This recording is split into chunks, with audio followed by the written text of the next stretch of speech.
4ನೇ ತಾರೀಕು ನನಗೆ ಕಾಡುಗೋಡಿ ಸ್ಟೇಷನಿಂದ ಫೋನ್ ಬಂತು, ಬಂದ್ಬಿಡಪ್ಪ ಸ್ಟೇಷನಿಗೆ ಅಂತ ಕರೆದ್ರು. ಬೋದೆ ಸರ್, ನಾನು ಇಲ್ಲೇ ಇದ್ದೆ, ಇಲ್ಲಿಂದನೇ ಹೋದೆ ನಾನು.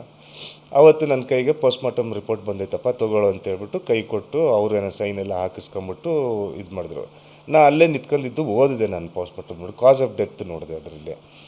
ಕಾಸ್ of death is combined effect of asphyxiation due to windpipe obliteration and blunt force trauma to the abdomen ಅಂತಲೇ ಬರೆದಿದೆ ಸರ್ ಅದರಲ್ಲಿ. ಸರಿ, ನನಗೆ ಅರ್ಥ ಆಗುತ್ತೆ, ನನಗೂ ಅದು ಗೊತ್ತದು ಏನಂತ. ಮೆಡಿಕಲ್ ಬ್ಯಾಕ್ಗ್ರೌಂಡ್ ಇಲ್ಲ ನಮಗೆ, ಒಂದು ಸ್ವಲ್ಪ ಜನರಲ್ ನಾಲೆಡ್ಜ್ ಇತ್ತು. ನಾನು ಇದನ್ನ ತೊಗೊಂಡು ಅಲ್ಲಿರೋ ಇನ್ಸ್ಪೆಕ್ಟರ್ ಹತ್ರ ಹೋಗಿದ್ದೆ ನಾನು. ಸರ್ ಏನು ಸರ್ ಈ ಥರ ಬಂದಿದೆ ಪೋಸ್ಟ್ಮಾರ್ಟಮ್ ರಿಪೋರ್ಟು ಅಂತ ಹೇಳಿದಾಗ, ಇಲ್ಲಪ್ಪ ಒಂದು ಕೆಲಸ ಮಾಡೋಣ, ನಾವು FSL ರಿಪೋರ್ಟಿಗೆ ಕಾಯೋಣ. FSL ರಿಪೋರ್ಟ್ ಬರಲಿ, ಬಂದಮೇಲೆ ಅದನ್ನ ತೊಗೊಂಡೋಗಿ ಡಾಕ್ಟ್ರಿಗೆ ಒಂದು ಫೈನಲ್ ಒಪಿನಿಯನ್ ಅಂತ ಕೊಡೋಣ. ಡಾಕ್ಟ್ರ್ ಫೈನಲ್ ಒಪಿನಿಯನ್ ಏನು ಕೊಡ್ತಾರೆ ಅದನ್ನ ನೋಡಿ ಅದ್ರ ಬೇಸ್ಡ್ ಮೇಲೆ ನಾವು ಇದು ತೊಗೊಳ್ಳೋಣ. ಅದು ಏನದು ಮರ್ಡರ್ ಕೇಸೋ ಇಲ್ಲ ಏನು ಕೇಸೋ ಅಂತ ನಾವು ಇದು ಮಾಡೋಣ, ಡಿಸೈಡ್ ಮಾಡೋಣ ಲೇಟ್ರ್ ಅಂತ ಹಂಗೆ ಹೇಳ್ಬಿಟ್ಟು ಕಳಿಸ್ಬಿಟ್ರು ನನ್ನ. ನಾನು ಸ್ಟೇಷನಿಂದ ಆಚೆ ಬಂದಿದ್ದೆ. ಅದನ್ನು ಫಸ್ಟು ಅದನ್ನ ಓದಿ ಅದನ್ನ ಕ್ಲೀನಾಗಿ ಮೊಬೈಲಲ್ಲಿ ಸ್ಕ್ಯಾನ್ ಮಾಡಿಬಿಟ್ಟು ಕಳಿಸ್ತಾರೆ ಸರ್. ಆ ಥರ ಸ್ಕ್ಯಾನ್ ಮಾಡಿ ನಮ್ಮ ಅಕ್ಕ ಬಂದ್ಬಿಟ್ಟು UK ದಲ್ಲಿ ಅವರು ಚಿಲ್ಡ್ರನ್ ಸ್ಪೆಷಲಿಸ್ಟ್ ಡಾಕ್ಟರ್ ಸರ್. ಅವರು 23 ಇಯರ್ಸಿಂದನೂ ಅವರು ಶೀಸ್ ಪ್ರಾಕ್ಟೀಸಿಂಗ್ ಡಾಕ್ಟರು. ಅವ್ರಿಗೆ ಕಳಿಸ್ಕೊಟ್ಟೆ. ಅವರು ಟ್ರಾಮಾ ಕೇರಲ್ಲೆಲ್ಲ ಕೆಲಸ ಮಾಡಿ ಎಕ್ಸ್ಪೀರಿಯೆನ್ಸ್ ಇರೋಂಥವ್ರು ಅವರು. ಸೊ ಅವ್ರಿಗೆ ಕಳಿಸ್ದೆ ನಾನು. ಅವರೊಂದು 5 ನಿಮಿಷಕ್ಕೆ ತಿರುಗಿ ಫೋನ್ ಮಾಡಿಬಿಟ್ಟು, ಪ್ರವೀಣ್ ಇದರಲ್ಲಿ ಇದು ಅನ್ಯಾಚುರಲ್ ಡೆತ್ ಅಲ್ಲ, ಇದು ಆಕ್ಸಿಡೆಂಟಲ್ ಡೆತ್ ಅಲ್ಲ, ಇದು ಮೋಸದ ಸಾವು, ದಿಸ್ ಈಸ್ ಹಾಮಿಸೈಡ್ ಅಂತಲೇ ಅವ್ರು ಹೇಳ್ಬಿಟ್ರು ಸರ್. ಅವ್ರು ಹೇಳಿದಾಗ ತಲೆ ಚಕ್ಕರ್ ಹೊಡೆದ್ಬಿಡ್ತು. ನನಗೆ ಏನು ಮಾಡಬೇಕು ಏನು ಮಾಡೋಕ್ಕೂ ಗೊತ್ತಾಗ್ತಾ ಇಲ್ಲ ಅಲ್ಲಿ ಸರ್ ಅವಾಗ. ಆಮೇಲೆ ಅವರೇ ಹೇಳಿದ್ರು, ನನ್ನೊಬ್ಬರು ಕಲೀಗ್ ಒಬ್ಬರು ಪೊಲೀಸ್ ಡಿಪಾರ್ಟ್ಮೆಂಟಲ್ಲಿದ್ದಾರೆ, ನಾನು ಅವ್ರಿಗೆ ಕಳಿಸ್ಕೊಡ್ತೀನಿ ಇದನ್ನು, ಪೋಸ್ಟ್ಮಾರ್ಟಮ್ ರಿಪೋರ್ಟ್ನ ಕಳಿಸ್ಕೊಡ್ತೀನಿ, ನೋಡೋಣ ಅವ್ರು ಏನು ಹೇಳ್ತಾರೆ ಅಂತ. ಆಮೇಲೆ ಏಪ್ರಿಲ್ 30ನೇ ತಾರೀಕಿಗೆ ನನಗೆ ಅವ್ರ ಆಫೀಸಿಂದ, ಅಂದರೆ ಹಿಂದಿನ ದಿನವೇ ಫೋನ್ ಬಂತು. ನಾವು 30th ಏಪ್ರಿಲ್ಲು ಆಫೀಸಿಗೆ ಹೋದ್ವಿ.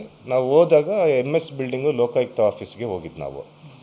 ಆಮೇಲೆ ಅಲ್ಲಿ 3rd ಫ್ಲೋರ್ಗೆ ಹೋಗಬೇಕು ಅವ್ರನ್ನ ಮೀಟ್ ಮಾಡೋಕ್ಕೆ ಹೋದ್ವಿ. ಮೇಲೆ ಹೋಗ್ಬಿಟ್ಟು ನೋಡಿದಾಗ ಆವಾಗ ನಮಗೆ ಗೊತ್ತಾಗಿದ್ದು ಅವರು IGP ಲೋಕಾಯುಕ್ತ ಕರ್ನಾಟಕ ಅಂತ.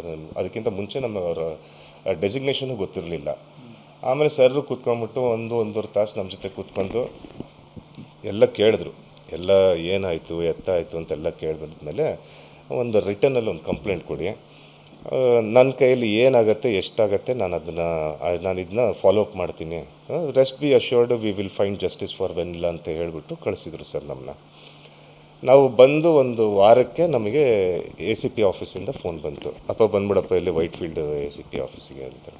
ಸರಿ ಸರ್ ಬರ್ತೀನಿ ಅಂತ ಹೋಗಿದ್ದಾಗ ನನಗೆ ACP ರೀನಾ ಸುವರ್ಣ IPS ಅವ್ರದ್ದು ಕ್ಯಾಬಿನಿಗೆ ಕರ್ಕೊಂಡು ಹೋದರು.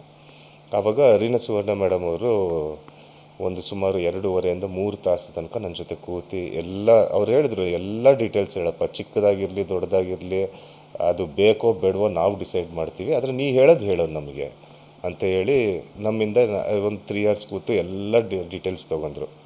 ಆಮೇಲೆ ಆವಾಗ ತಾನೇ ಇದು ಸರ್ಕಲ್ ಇನ್ಸ್ಪೆಕ್ಟರು ಗೋವರ್ಧನ್ ಅವರು ಕಾಡುಗೋಡಿ ಸ್ಟೇಷನಿಗೆ ಬಂದಿದ್ದರು ಅವರು.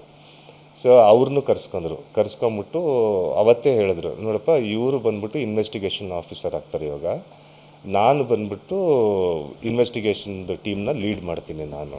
ಸೊ ರೆಸ್ಟ್ ಬಿ ಅಶ್ಯೂರ್ಡು, ಯಾರಾದರೂ ಒಬ್ಬರು ಏನಾರು ಇಂಟರ್ಫಿಯರೆನ್ಸ್ ಮಾಡ್ತಾರೆ ಆ ಥರ ಈ ಥರ ಅದನ್ನೆಲ್ಲ ತೆಗೆದಾಕ್ಬಿಡು, ಏನೇ ಆದರೂ ಐ ವಿಲ್ ಸೋಲ್ಲಿ ನಿನಗೆ ನ್ಯಾಯ ಕೊಡಿಸೋ ಕೆಲಸ ನನ್ನ ಜವಾಬ್ದಾರಿ ಅಂತ ಅವರು ಪ್ರಾಮಿಸ್ ಮಾಡಿದ್ರು. ಈ ಗೋವರ್ಧನ್ ಸರು ಮತ್ತು ರೀನಾ ಮೇಡಮ್ಮು ಮತ್ತು IGP ಸರ್ರು ಸರ್, ಇವ್ರು 3 ಜನರು ಯಾವಾಗ ನಾವು ಭೇಟಿ ಆದ್ವಿ ಆವಾಗಲೇ ಈ ಪ್ರಕರಣ ಆಚೆ ಬಂದಿರೋದು ಸರ್. ವಿತಿನ್ ಇವರು ಗೋವರ್ಧನ್ ಸರ್ ಬಂದು ಜಾಸ್ತಿ ದಿನ ಇಲ್ಲ, ಸುಮಾರು 10 ದಿನನೋ 10 ವಾರ ಆಗಿರ್ಬೇಕಷ್ಟೇ ಅವ್ರು ಬಂದು. ಅವ್ರು ನನಗೆ ಹೇಳಿದ್ರು, ಪ್ರವೀಣ ನನಗೊಂದು ಸ್ವಲ್ಪ ಟೈಮ್ ಕೊಡಪ್ಪ, 4 ದಿನ ಟೈಮ್ ಕೊಡು, ಕೇಸ್ ಸ್ಟಡಿ ಮಾಡಿಬಿಟ್ಟು ನಾನು ನಿನ್ಗೆ ರೆಸ್ಪಾಂಡ್ ಮಾಡ್ತೀನಿ ನಾನು ಅಂತ ಹೇಳಿದ್ರು. ಅವ್ರು ಹಾಗೆ ಫೋನ್ ಮಾಡಿಬಿಟ್ಟು 4ನೇ ತಾರೀಕು ಬಂದುಬಿಡಪ್ಪ ಅಂತ ಕರೆದ್ರು. ಹೋದೆ ಸರ್ ಸ್ಟೇಷನಿಗೆ. ಸಂಜೆ 8:30ಗೆ ಮರ್ಡರ್ ಕೇಸ್ ಒಂದು ಫೈಲ್ ಮಾಡಿದರು. ಈ ತಿಂಗಳ 4ನೇ ತಾರೀಕು ಮರ್ಡರ್ ಕೇಸ್ ಒಂದು ಫೈಲ್ ಮಾಡಿದ್ರು. ಆಮೇಲೆ ಸಾಕ್ಷಿನ ನಾಶಪಡಿಸ್ತಾ ಇರೋದ್ರ ಬಗ್ಗೆ ಒಂದು ಸೆಕ್ಷನ್ ಹಾಕಿದರು. ಮತ್ತು ಇನ್ನೊಂದು ಸೆಕ್ಷನ್ ಹಾಕಿದ್ರೆ ಅದು ನನಗೆ ಕ್ಲಿಯರಾಗಿ ಗೊತ್ತಿಲ್ಲ, ನನಗೆ ಅದು ಏನದು ಸೆಕ್ಷನ್ ಅಂತ. ಸೊ ಈ 3 ಸೆಕ್ಷನ್ ಹಾಕ್ಬಿಟ್ಟು FIRದು ಕಾಪಿ ನನಗೆ ಕೊಟ್ಟರು. ತಿರುಗಿ ದಿನ ಅವರು ಹೋಗಿ ಅವನ್ನ ಮೂವನ್ನ ಹಿಡ್ದಾಕೊಂಡ್ರು ಸರ್. ಇವಳು ಏನೋ ತಪ್ಪಿಸ್ಕೊಂಬಿಟ್ಲು ಅಂತ, ಇವಳು ಕೈಗೆ ಸಿಗಲಿಲ್ಲ ಅಂತೆ. ಸೊ ಇನ್ನಾದರೂ ಹುಡುಕ್ತಾ ಇದ್ದಾರೆ, ಪ್ರಿಯಾಂಕಾ ಕೈಗೆ ಸಿಕ್ಕಿಲ್ಲ, ಆದರೆ ಇವನು ಮೋಹನ್ ಒಬ್ಬ ಕೈಗೆ ಸಿಕ್ಕಿದ್ದಾನೆ.